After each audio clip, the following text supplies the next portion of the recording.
There being none, I'd like to call upon Brad James now to give a presentation on battery disposal. Whenever you're ready, Brad. Quick.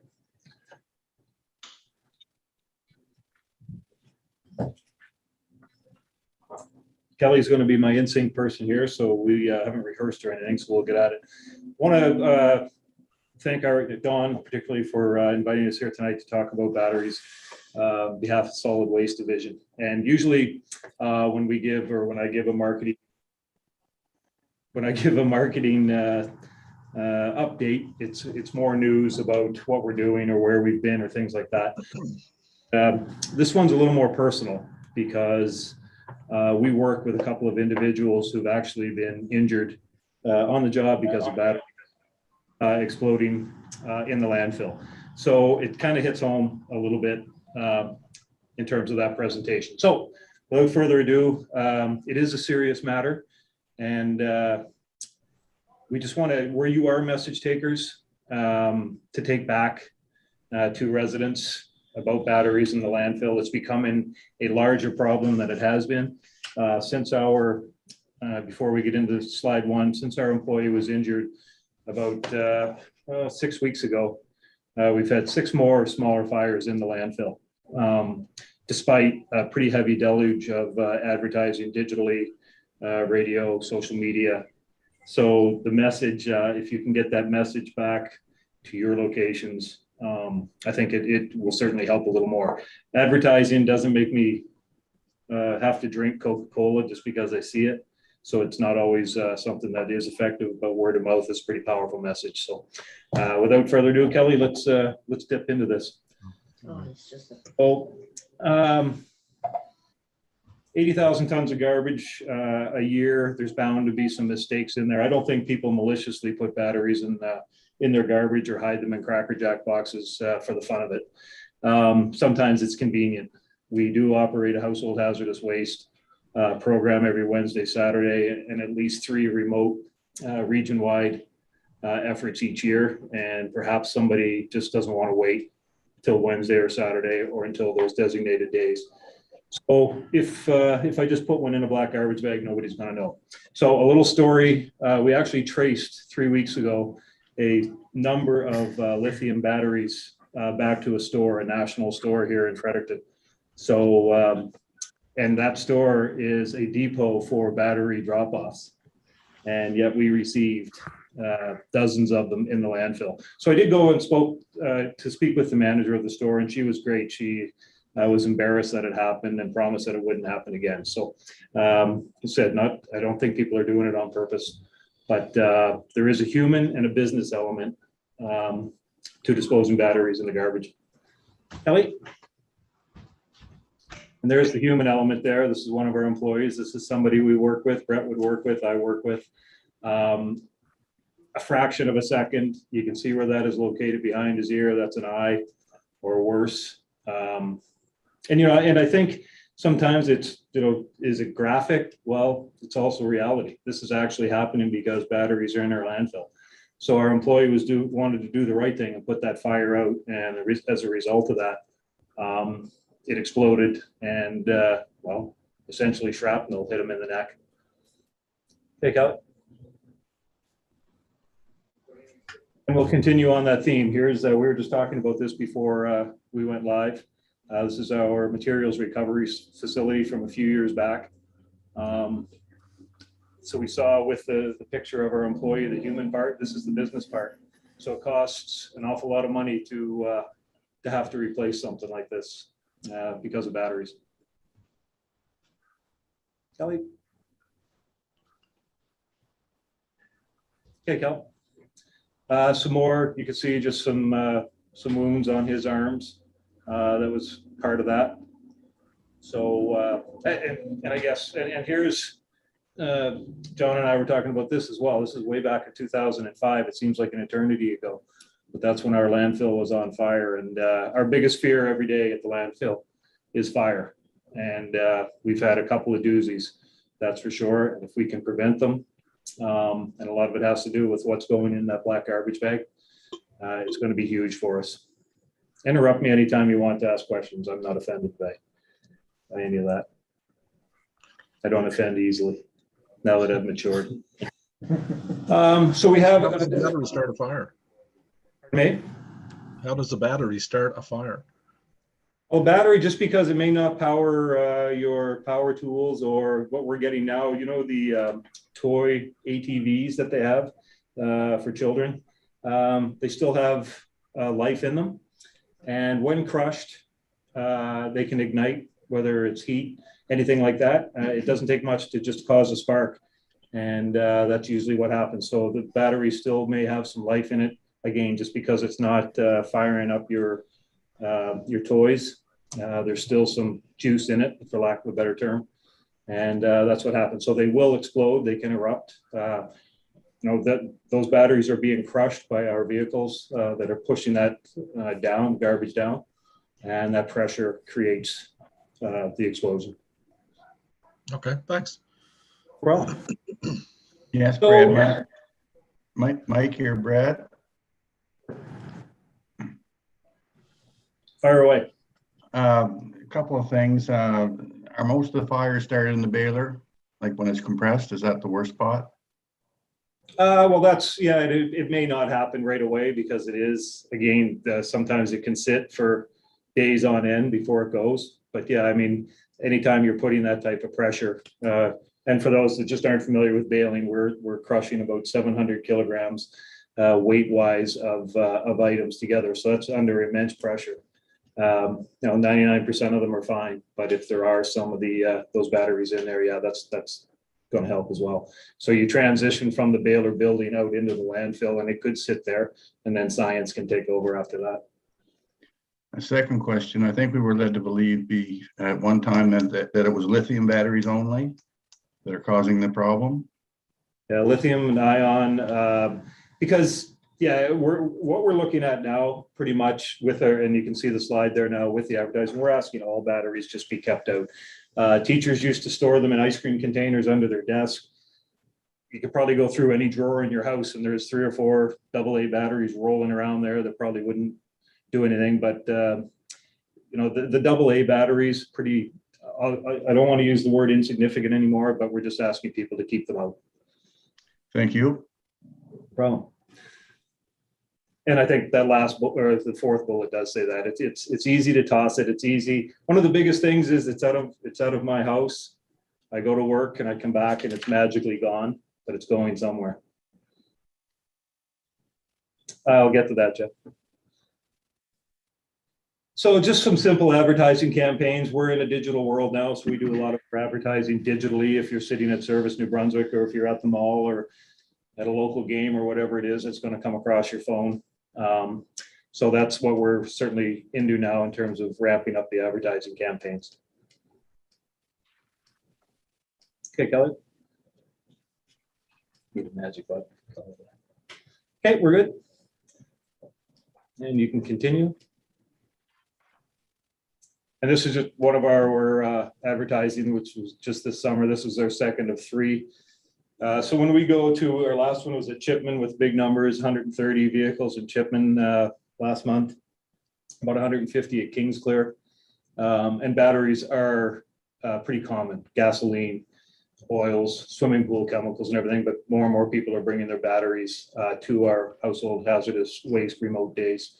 And it's turned into an event. And our staff certainly looks forward to going there. And those are where they get to answer a lot of questions as well. So we're seeing an uptake in batteries being dropped off, both at the remotes and our on-site facility. This new signage, after what happened to our employee, we've increased our signage on-site as well. So I think we now have 4. Obviously, they're a little larger than this, but they're into the debris area near our baler building.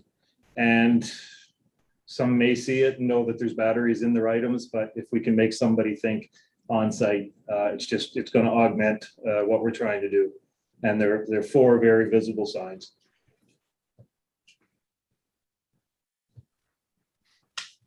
There's our mobile depot, which you may have seen in Chipman or Minto, Nakwik, region-wide. That's where we store or put our items in and bring it back. And that's on site 724 as well. So it's a moving billboard for us.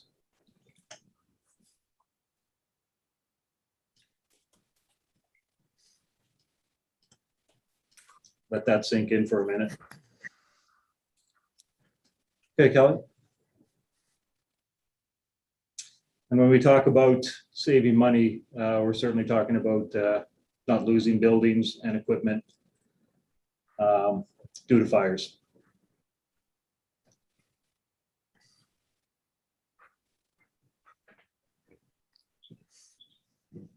So there's some of our, and actually I forgot about the Baylor building fire, to tell you the truth, but that was just the year before the big one at the Murph. Pretty big number, which certainly captures your attention at 3.5 million. 35 times my annual marketing budget. So well, maybe we can talk about decreasing that to 35 times, but I think those numbers certainly stand out. And if the 2014 fire is the last fire we have, we'll be pretty happy.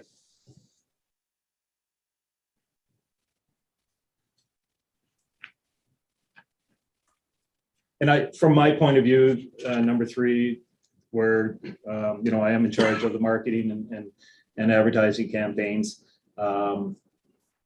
And you see the bottom as well. We have a lot of advertising out there. We've had 6 fires since. So you can throw your hands up in the air and be frustrated, but that's not what we're going to do. We're going to continue to be consistent. All advertising that we do at Solid Waste Division has a long shelf life for consistency, and that's not going to change with this. We'll be doing this well into 2022 and beyond.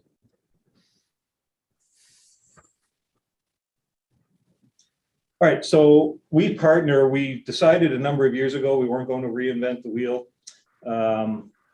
So there's a company called Call to Recycle. It's CAL, the number 2 Recycle. It's a Canadian company based out of BC. And there are a number of stores in our region that have battery drop-offs. Now, COVID has dampened that a little bit, but there are some major, everything from the major box stores to some mom and pop shops, what few are left, are participating in this, where you can take your batteries to them, no charge. They have a simple box system. You wrap them in the plastic that's provided, and you drop them off. And when it's full, those stores call company Purelator, and it ships it out to Call to Recycle. So you don't have to wait till Wednesday or Saturday. So it's one of the questions I think, Jeff, you asked about sharing on Facebook. So it's calltorecycle.ca. Put in your postal code and it'll tell you the nearest store to you. And I will tell you, sometimes you will have to go into that store and ask a staff member, and some of them will look at you blankly. But they do have it on site. It's just not a huge display like we would have for our remote. So, but there are a number, I think there's a dozen in our region now that are doing it, and more are adding, but COVID has put a little bit of a dampener on that. Is it easy to get one in your community? Yep, it absolutely is. It's there's enough information on Call to Recycle, and you can request that. It's a little bit of a sales job in terms of when we first set it up, people thought we were selling something, which we weren't. But some of the larger stores do it on their own anyway. And certainly with some of the smaller ones, they were worried about insurance and things like that. But it's once they figure out that it's a pretty good cause, and they're not holding on to it very long, because the boxes are small. We're not talking huge bins. So once they're full, they just have to make a call and it's off their hands.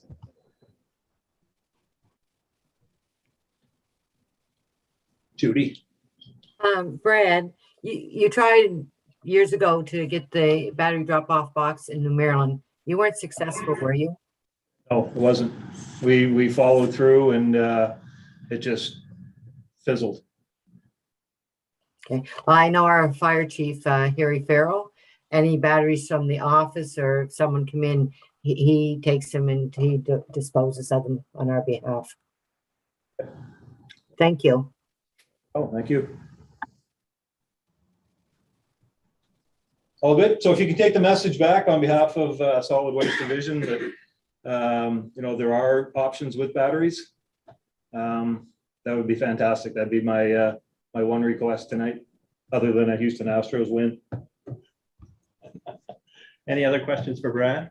Yeah, Brad, this is Peter Morrison. I just have one question for you. When it comes to some of these drop-off locations, my experience has been that most of them do not or cannot accept the larger batteries, like the lithium batteries that are in the toy ATVs and that sort of thing. Is that still the case, or? It depends a lot on the store. Some of them won't. And that's why, you can certainly bring those to us each Wednesday and Saturday, no charge. We'll gladly take them off your hands. Okay, thank you.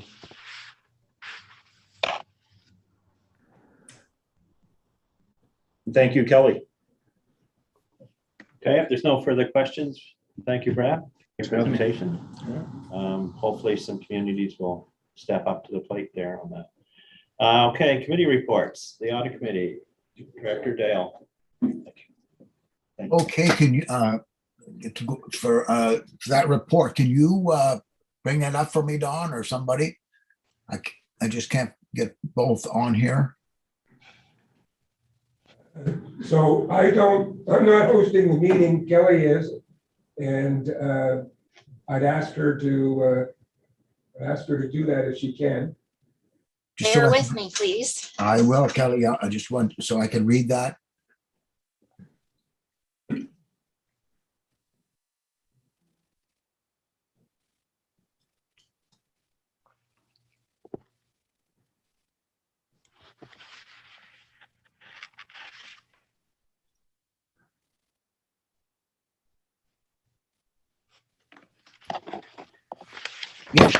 If not, I do know pretty much of it, and everybody has read the report. I take it is sent to us in our minutes and our. So if you want, I can just start off at the beginning where we were together and. Oh, here it is. Here. Thank you very much, Kelly. Okay, so I probably won't read it all because you've all read it, but I'm going to just hit the highlights here. The Audit Committee, we met on November 2nd, 2021. And those who were present at that meeting were myself, Dale, and Robert Powell, Vice Chair, Mike Chamberlain, Judy Wilson-Shee, John Williamson, Don Fitzgerald, ex officio, and Mary Kay Langton. And the meeting was called to order at 6 p.m. Purpose of the meeting was for an orientation session prior to the committee taking up its assignment mandate later in the year. So really, I'm not going to read all of it because you've already had a chance to look at it. So I just want to let you know what were the names of things. We'll go down near the bottom, please. And I'm going to go down to where the motion is. And I can say, like, all hopefully have seen it. If any questions, please feel free to ask them. And I'm going to the last line. Committee members were engaged throughout the meeting to look forward to working with them during the 2021 audit process and presenting the board with the audit statements at the annual general meeting in April. There'll be no further business. The meeting was adjourned at 7:05 p.m. I move that the board receive the report of the audit dated November 2nd, 2021, respectively submitted. Dale Morey, Chair. Second, Judy Wilson-Shee. Motion's been moved and seconded. All those in favor? Aye. Aye. Aye. Opposed? Aye. Opposed? Motion's carried. Thank you, Dale. Community policing report. Mayor Judy Wilson-Shee, please. Thank you, Your Worship. The committee met on October the 18th, 2021. In attendance were Erica Barnett, David Morrison, Peter Morrison, Don Fitzgerald, ex officio, and myself. The meeting was called to order at 10 a.m. The purpose of the meeting was to have an orientation session prior to the committee's first formal meeting in November. The conversation began with a discussion of the history of the predecessor group that operated for many years prior to the formation of the Regional Service Commissions and the support it received from J Division Management. This group was the model for including policing in the group of services that the Regional Service Commissions provincially were tasked with providing. That history was traced through the RCMP's change in policing model in 2013 and the closing of many detachments up through the deterioration in communication and service our communities experience. The initiatives of the previous board in lobbying the Minister of Public Safety were also detailed. The role and benefits of the advisory forum were also reviewed. We also discussed the recent improvement in RCMP reporting style and documentation, along with the positive development of having public safety become part of the advisory forum. The committee will meet shortly after the November 4th meeting of the advisory forum and will have a report for the board at its December meeting. There being no further business, the meeting adjourned at 10:39 a.m. Motion. I move that the board receive the report of the Community Policing Committee dated November 2nd, 2021. Respectfully submitted, Judy Wilson, she, the chair.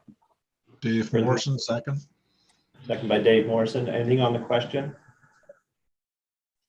All those in favor? Aye. Aye. Aye. Opposed, motion carried. Finance and Budget Committee meeting. Peter Morrison, please. Okay, thank you. The Finance Committee met for an orientation session on October 14th, 2021. In attendance were all of the members of the Finance Committee, plus Don Fitzgerald, Mary Kay Langdon. The meeting was called to order by the chair at 5 p.m. and lasted until 6:16. The topics discussed included the budget process, monthly operating result reporting, financial policies and their purpose, municipal financial accounting standards compared to public sector accounting standards. The session was very interactive with many questions and comments offered by the members. Staff were very helpful in responding, and the session was seen to have real value.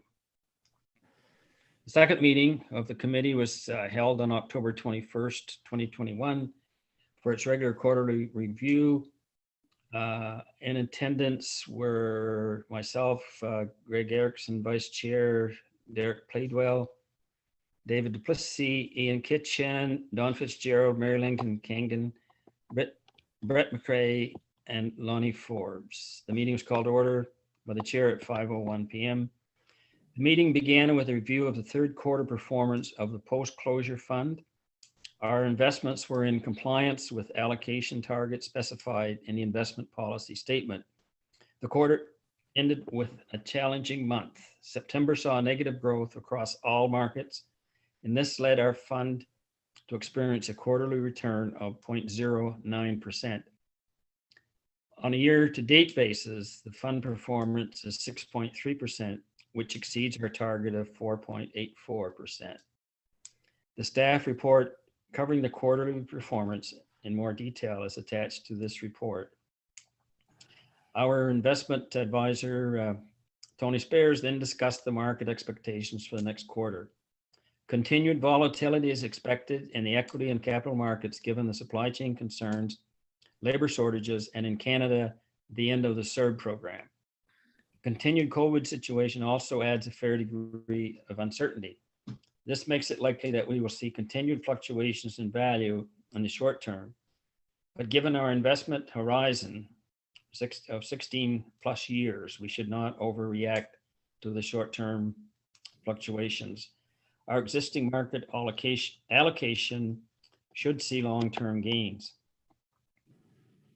It is worthy of note that as of the date of this writing, which was October 26, 2021, the fund has recovered the value that was eroded during September. There was a brief discussion of ethical investing, commonly known as ESG, environmental, social, and governance. Currently, our investment policy statement is silent on ESG parameters for our fund. Can I jump in there, Peter? Before we go on to the financial statements? Where do you? I wanted to ask a question on this last paragraph. Has this got anything to do with diversification? You know, a number of companies and individuals are refusing to invest in companies that are investing in the fossil fuel industry. And just wondering if this has anything to do with that. Are you asking me or are you? Whoever would like to answer. Don, do you want to take that? Thank you, Director Morrison. Environmental, social, and government's ESG investing does look at the fossil fuel industry with a more jaundiced eye. Many fossil fuel companies also have alternative fuel divisions. And so the opinion of company A versus company B would vary. But that is one of the parameters around ESG investment policies. I'll interrupt you there, Don. Isn't it one of our objectives at RSC 11 to deal with climate change? And diversification seems to be one of the major ways of doing this. I'm just wondering if we shouldn't be looking into that.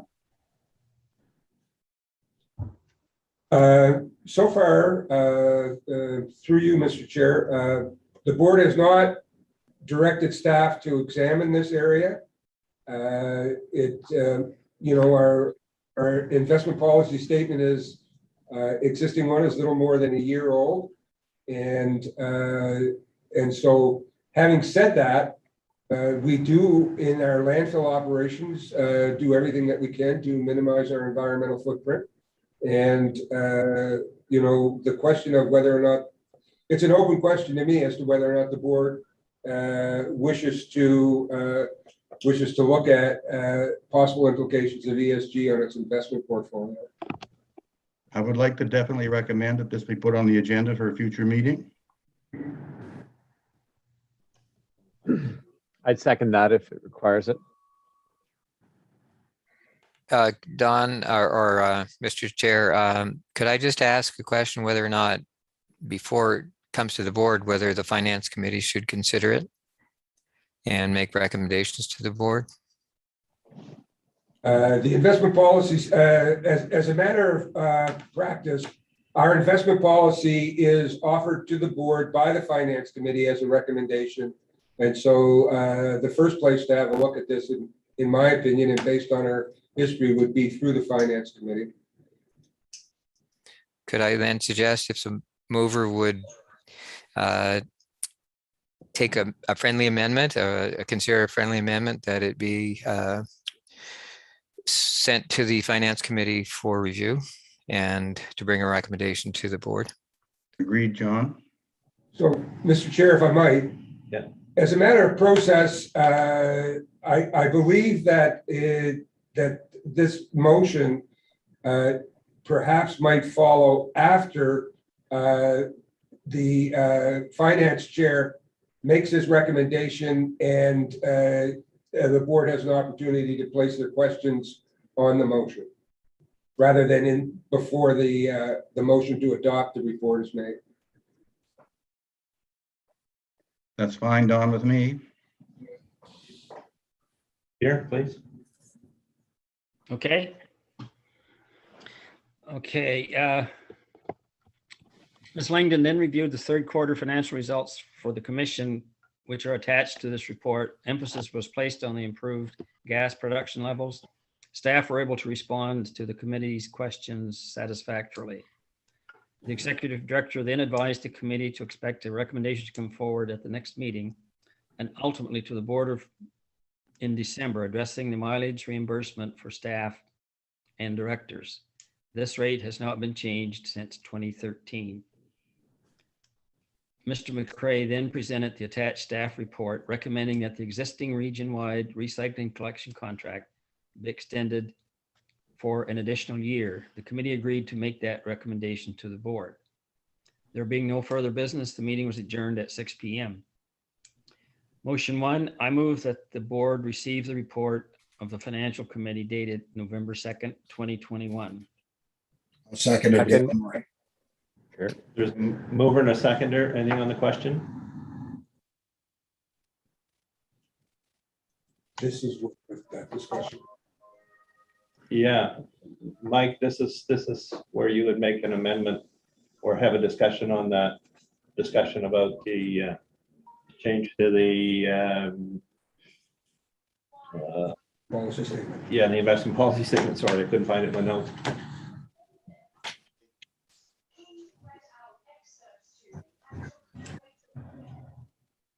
Is Mike on mute?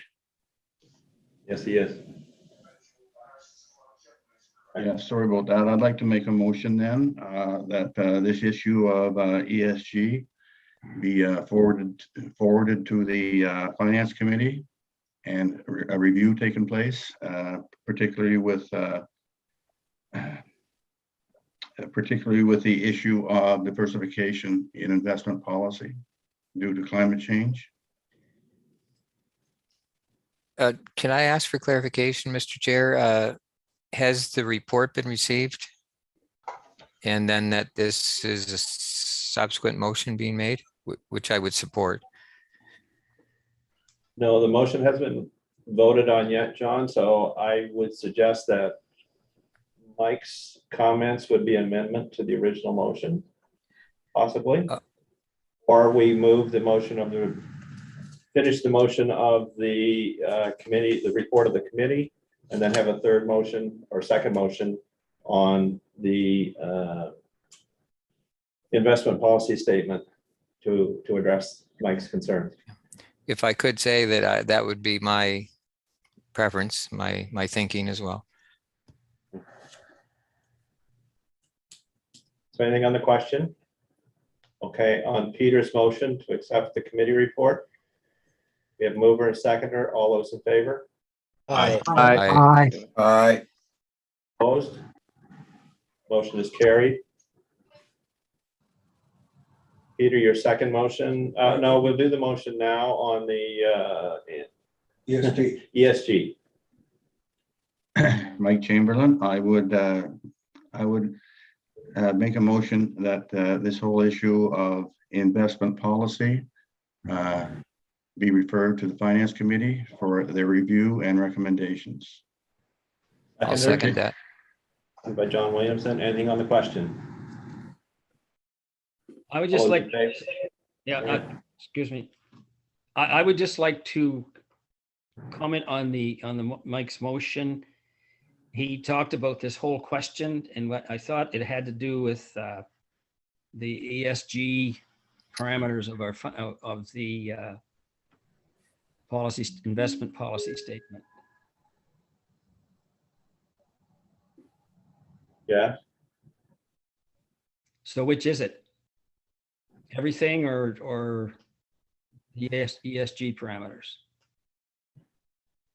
the ESG parameters of the investment policy statement.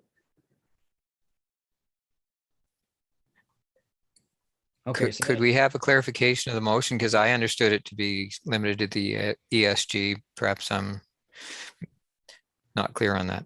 Yes, and limited to the ESG. Okay.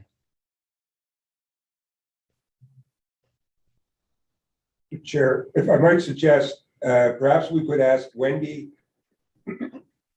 for the motion that she has taken down to reflect what she believes Mike has said, and so that we can be clear on what the actual motion is. Yes. Okay, Well, so this is what I wrote. On motion by Mike Chamberlain, seconded by John Williamson, that the board asks that the Finance Committee investigate the investment policy statement to the ESG investment option, particularly with diversification and climate change in mind, and report back to the board. Sounds good to me. That's, I Did I capture that okay? think so, Peter. Yes. Can I ask a question, Mr. Chair? Great. The motion speaks to diversification. Does it really mean divestment? Yes. Divestment Sorry, is the modern divestment. phenomenon of getting out of fossil fuels and into other sectors. Okay, I'll change that. Divestment was the word I meant. Okay. Diversification comes as a consequence of divestment often, so they're very related, but ESG usually talks about divesting out of areas that don't fit its parameters. Thank you. Any other questions? You heard the motion. All those in favor? Aye. Aye. Aye. Opposed? Motion carried.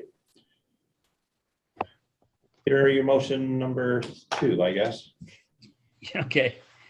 It's number 2 on my sheet here. I move that the contract relating to tender 02-2016-RMC-18-04-16 be extended by an additional 1-year term at a rate of $40,036 per month, subject to the fuel adjustment clause.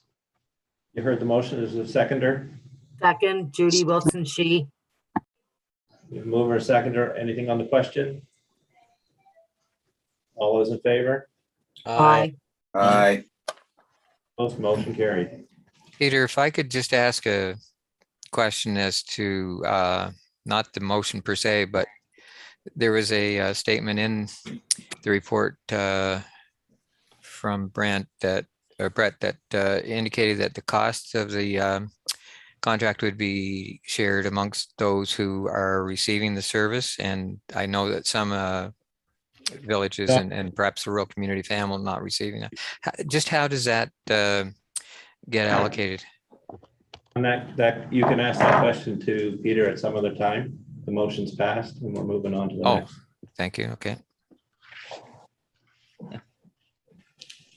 Okay, the final committee is the Executive Director Oversight. Oh, Governance Committee, Mr. Chair. Oh, sorry, Governance Committee, I missed one. On Williamson, please. Yes. So the governance committee met, and you have the report from the chair. Met on October 20th. The meeting commenced at 6 o'clock and adjourned shortly before 7. Interesting history that was presented by the executive director, Don, as to the sort of the genesis of and the reason for the creation of the governance committee.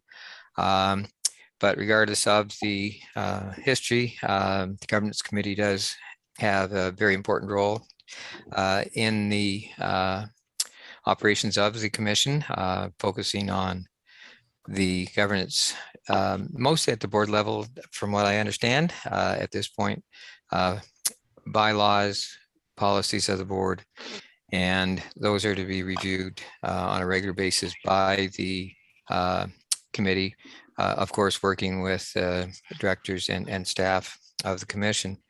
So the bylaws and the policies will be reviewed through the next year, and working with staff and with the other board members, and ultimately perhaps resulting in recommendations to the board for changes in both bylaws and policies. It was pointed out by Don that in the past there have been various vehicles used and mechanisms used to try to determine whether or not the board is actually functioning well, and that's something that the committee will be considering. I understand, and the committee was advised of a survey that had been administered in the past, and we're definitely considering that. And really beyond that, it was a very interesting and enlightening meeting, and I would move that the board receive this report from the governance committee. We have a mover. Do we have a seconder? Second, Judy Wilson, she. On the question? In favor? Aye. Aye. Opposed? Motion carried. Thank you, John. Okay. And the Executive Director Oversight Committee, please. Hi, everyone. The Oversight Committee met on October the 14th, 2021. The committee was satisfied with that accepted progress been made during the quarterly, particularly considering the municipal elections and then uncertainty around the government reform initiative. The ED will repeat his review with the board at his meeting, giving directors the opportunity to pose their own questions to him. And I must say that this committee is a very effective committee. So the motion, I move that the board receive the report of the Oversight Committee dated November the 2nd, 2021. Heard the motion. Is there a seconder? Seconded, Dale Maureen. Second by Dale Morey. Anything on the question? All those in favor? Aye. Opposed? Motion carried.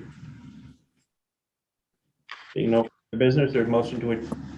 So. Oh, you want to go through that? Yes. Okay, sorry. Mr. Chair, as indicated in the Oversight Committee's report, I'm going to review at a high level the document that's included in the package and provide the directors with an opportunity to ask their own individual questions. And so I'll begin with the commitment under legislative analysis and briefings that I have to keep the board informed with those pieces of legislation and provincial initiatives that could have an impact on the commission and to some extent the communities that are members of the commission. During the third quarter, which is July 1st to September 30th, that's largely vacation time in not only the provincial government, but a lot of businesses. So there wasn't a lot of activity in that regard. But one of the interesting things that happened is I did meet with the Vice President of Opportunities New Brunswick, who toured around and talked to all 12 of the executive directors. He was more or less on a fact-finding mission, finding out what we had done in the area of economic development. And he's of the firm belief that in municipal reform, the RSCs will be tasked with providing economic development in their regions. I haven't heard that from any other source, and as I'm sure you've all bumped into, there's a lot of speculation about what's going to be in that white paper, and I suspect that in the next couple of weeks, we'll all know whether or not that's true. I also, the provincial staff reached out to me to solicit my personal views on the mechanics of RSC boards, in particular, how big is too big, how small is too small, and what my opinion was on certain factors that they have in the BC model of regional service districts. So basically, I told them that once you get 16, you get to be challenged for people to have an opportunity to speak. Our board's 19, and we bumped into that in sometimes. And that if you get less than 6, you typically don't have a broad view. And that was just my personal view. And I made sure that they knew it was not the view of the board. Also, during that quarter, I did reach out to and brief the leader of the Green Party with respect to the proposed regulations on PPP, the implementation of PPP. And there's been a subsequent development in that area since the end of the quarter, and that is that the province has enacted a regulation for packaging in printed paper, and is moving ahead with basically the model that we presented to you previously, that Brett and I did. The key thing inside of that regulation is clause 5054, and that talks about the need to consult with regional service commissions as the program by industry is more fully developed. And we'll be monitoring that very closely, and quite frankly, we'll be lobbying to be on the committee that approves the terms and conditions that that industry offers the province. In terms of board development, the commitment was to do an orientation for the new board. When I wrote this, it was my hope that in September we had a hybrid meeting. Some people came, participated virtually, and I was looking forward to a time when we were all getting together again. And we know what has happened during the fourth wave. So I think it'll be some time before we actually all can sit around the same table and start to develop personal relationships in addition to our professional ones. But you did all participate in a orientation during that quarter, and you just heard all of the standing committees have had a committee-specific orientation. So I believe we're making reasonable progress on that goal. And perhaps what I'll do is stop there and see if there are any questions on the legislative side or the orientation side. And I note that Jeff McFarland has his hand up, Mr. Chair.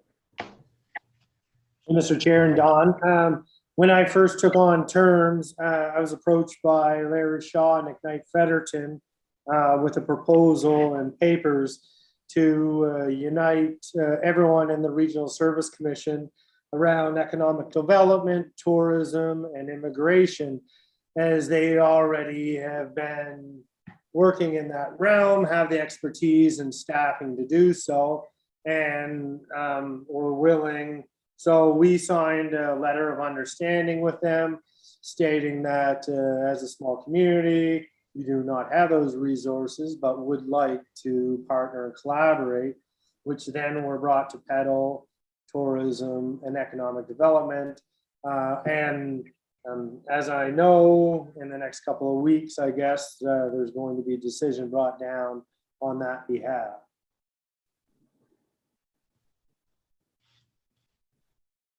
Right. Yeah, I am aware, and I believe most members of the board have been approached by Ignite Fredericton. When I mentioned the economic development, I'll call it speculation of opportunities in New Brunswick, I want to make it clear that that's their speculation. I don't know if that's true or not, or why they have that. And quite frankly, I doubt that even though they're a part of government, that they have any particular insight into what's going to be in the working paper, in the white paper, sorry. So I might go forward. I had a strategic objective to help lead the board through a strategic planning process, and we had previously talked about how it would be unwise to go too far down that road in the light of reform that we should know about within the next month. And so that's something that I hope that we can get to in the fourth quarter. But I do think we need to be open to the possibility that that'll be a 2022 thing. In terms of transparency and accountability, we're broadcasting this meeting live tonight. We broadcast all our meetings live. And I think that we're meeting the bar there. Sort of, I can't see the forest for the trees kind of comment. I was really keen to get us off the Zoom platform and onto Teams, so we could only deal with one tool. And that didn't work that well for us. And the whole effort would have saved us $700. And so I kind of had to pull my horns in there, and I declared a great defeat in that area. And Zoom is working well for us, and we'll stick with that. In terms of our common services, the number one priority from an operating point of view this year has been the landfill EIA, and we've talked about how important that is. And we continued in the third quarter to have dialogue with provincial staff, and they had questions and we answered them, and we did it back and forth. And I think it's fair to say we continue to get more and more nervous from a staff point of view of what the outcome of that was going to be. But we persevered, and at the end of the quarter, we were hopeful that we'd get a positive response there. And we had the minister tour the landfill with his staff, and it was a beautiful day, and there were lots of eagles out. And we spent probably 20 minutes at the very top of the landfill with no odor, and we described what we wanted to do, and we were hopeful that might have some impact on the EIA. But I want to tell you that Friday, this is a related story. 10 to 4, Brett called me and I saw his number come up and I realized because this is 10 to 4 on a Friday, this is either really, really bad or really, really good. And I'm happy to report that he was calling to tell me that our EIA had been approved. And so we are going to be built up and we are going to get an extra 17 years of life in the landfill. And I'd like to, at this point, really compliment Brett and his team for all the work that they've done over more than a year. And it wasn't always simple. We were attacked by interest groups who, quite frankly, would like to see the landfill go somewhere else. So good work, Brett, and I'm really pleased to be able to make that announcement. Sure. With respect to staying on the solid waste side of things, the members of the previous board will remember that Brett and I briefed them on the draft provincial solid waste strategy that was published by Environment in early part of 2021 prior to the municipal elections. And in real summary, we're not at all comfortable with it. And so we also had an opportunity to talk to the minister and his staff about that during the tour. And so we made our points there. I understand that the province is going to re-engage now that they've had enough feedback from all regional service commissions that had concerns about where it was headed. I think we're going to enter a new phase of dialogue and fact finding, and we're going to continue to try to steer that solid waste strategy towards real effective environmental management. And you know, just to cover it briefly, the initiative as it exists inside of environment seems to be focused on let's divert things from the landfill just because that's a good thing.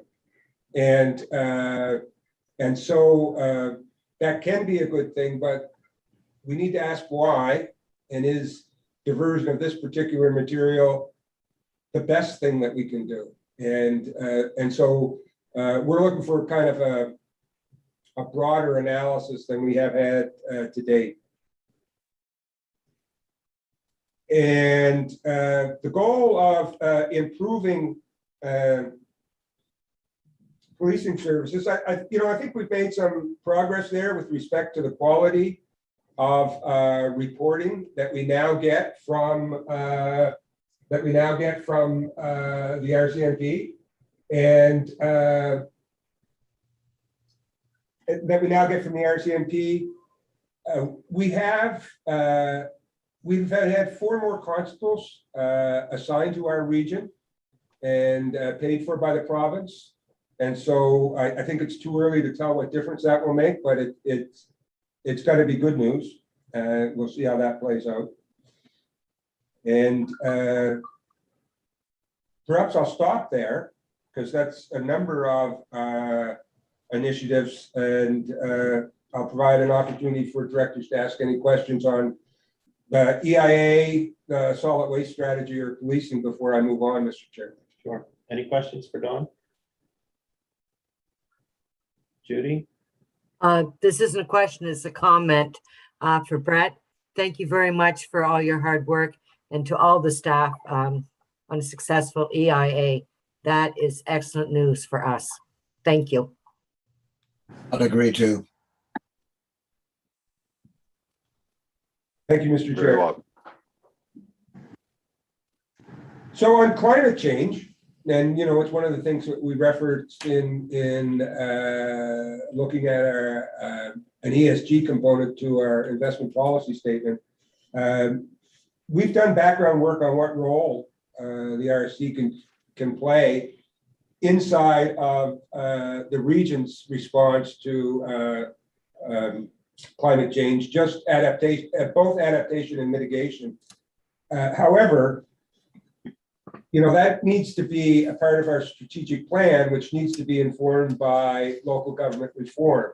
So that's another sort of plane circling, waiting to land, that I expect will happen, I hope will happen in the fourth quarter. And finally, with respect to common services, I want to talk about the regional pool.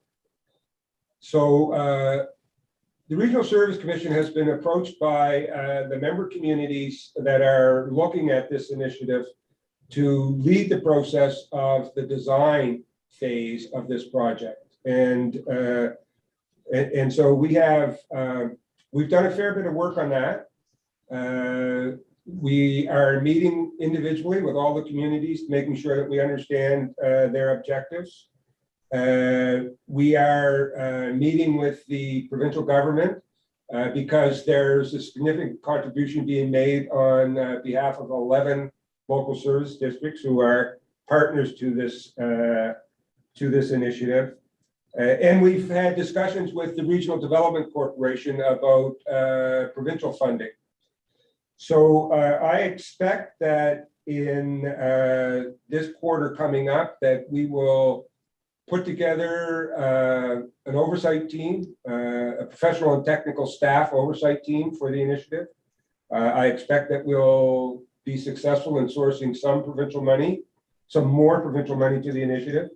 And it is my hope that before the end of the year that we'll actually issue a request for proposals for design services. So, and that's a new development, Mr. Chair. Maybe it's timely to take a pause here before we move on to talk about the communications component of our strategic plan, or of my strategic goals. For Don, Jack. Yeah, I had a question with regards to climate change and our role.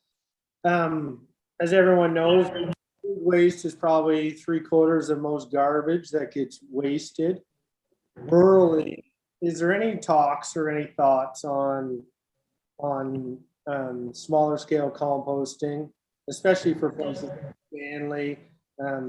You go to PEI, you go to any island, go to any place that's been recycling on a large scale.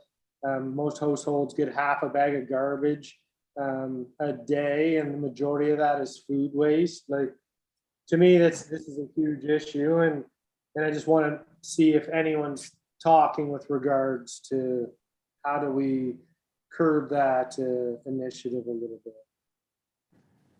Thank you, Mr. Chair. So we talked, the question relates to composting, but composting is actually only one method of dealing with organic waste. And perhaps it's a good time to ask Brett to speak to our existing organics management program, which we have and we're quite proud of, and perhaps some idea about what we're thinking about going forward. Sure. Thanks, Don. I hope everybody can hear me okay. My video might be a little delayed, but hopefully the audio is coming through okay. As far as composting and organics management goes, the real question is, what's the goal? And that gets back to the comment about the solid waste strategy. You'll note that Don used the term environmental footprint.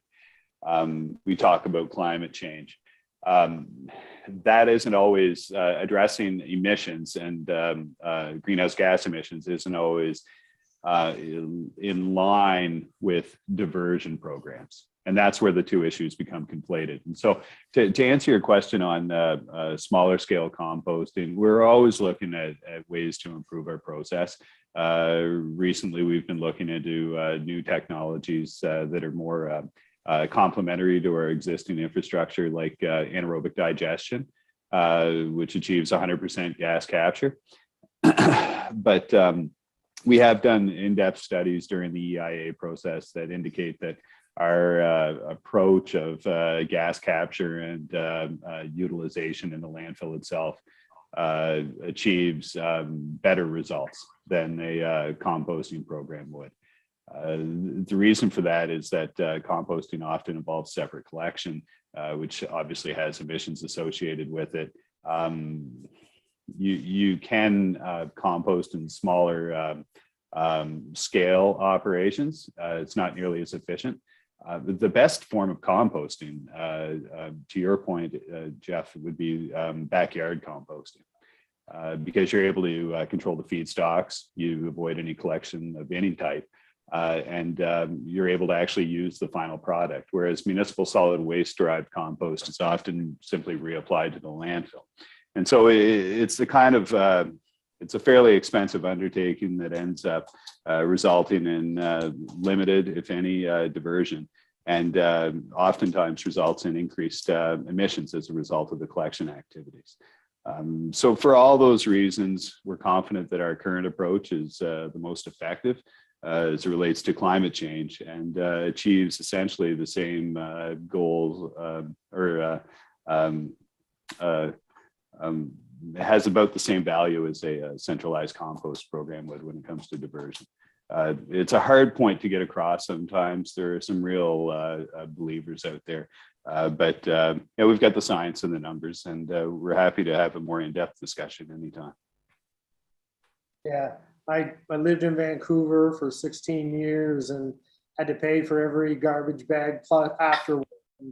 And that was a simple, easy way for me to divert all my food waste into compost and recycle. PEI, like I said, has been doing it forever.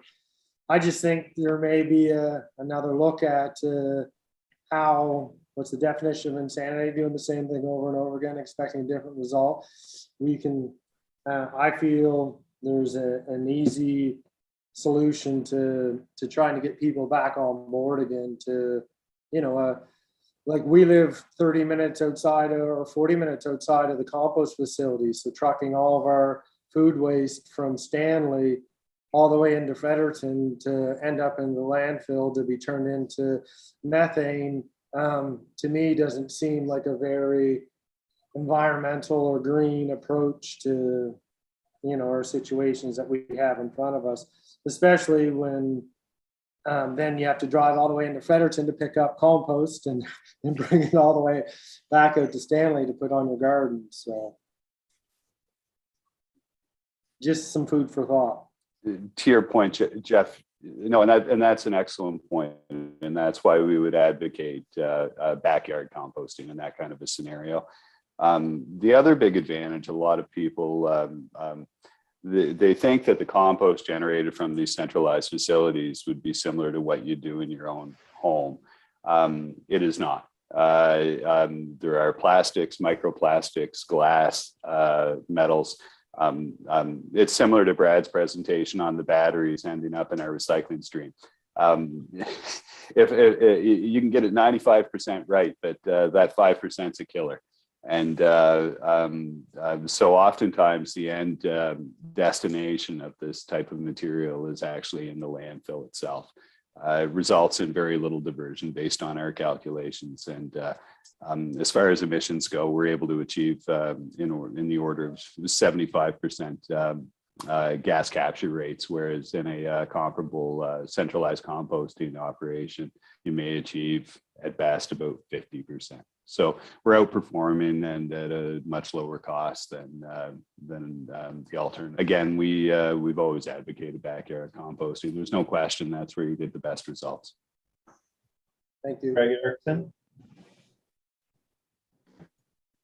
Thank you, Mr. Chair, and Brett, thank you for your responses on this file. I think what might be interesting moving forward is to look into what role the Regional Service Commission might have in helping its constituent communities set up yard waste composting, soil creation facilities to deal with some of those elements if they have a sufficient mass to do that kind of fall, spring yard waste collection, because that can certainly be a big bulk of composted materials. And if you're not looking for it to be a high grade, organic compost or something like that, then you can turn it into soil and find lots of good uses for that. And just that activity might escape the numerical analysis and the carbon footprint calculus of doom that takes out the household collection of kitchen compost and those kind of things.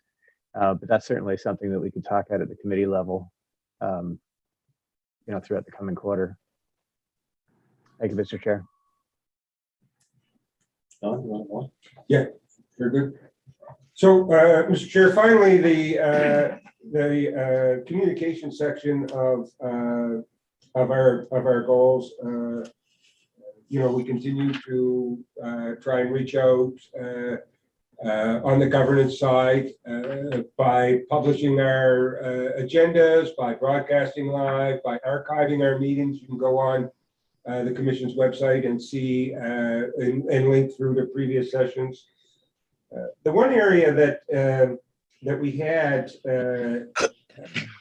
experience in the third quarter, and it wasn't great, was our process of budget education.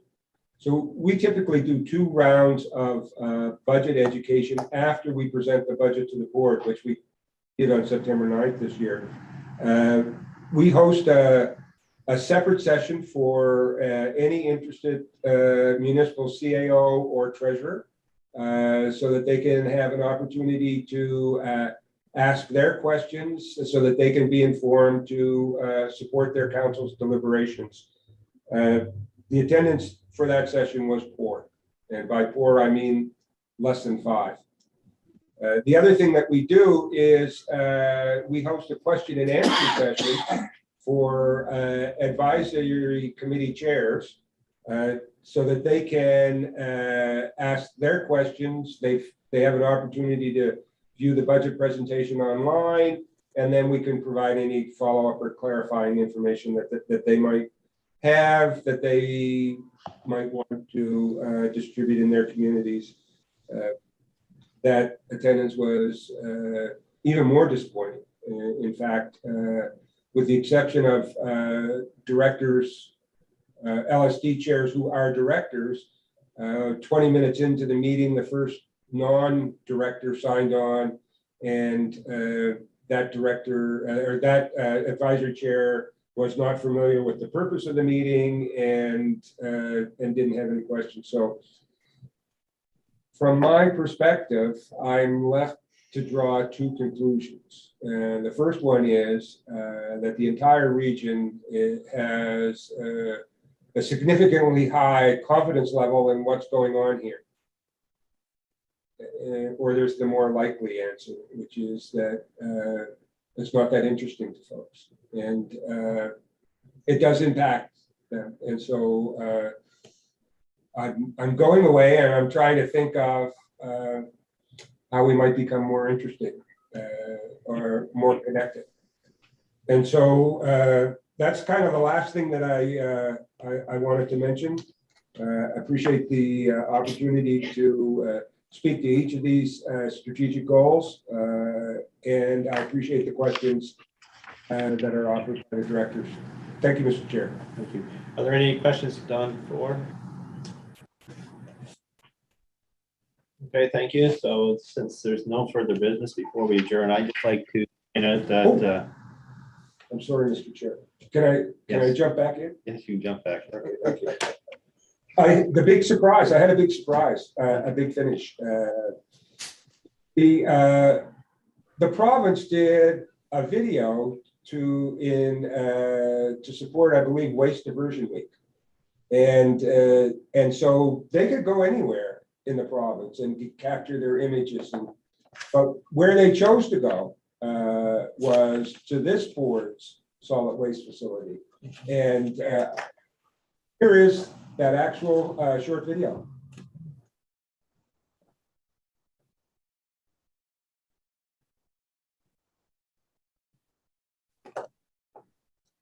That is our facility.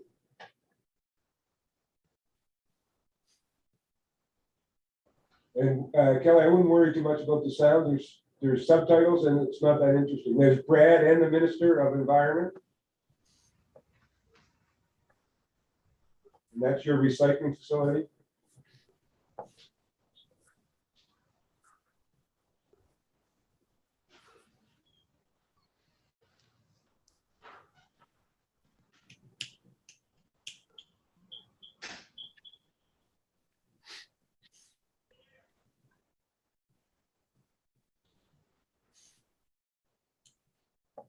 And this is our power generation facility at the landfill.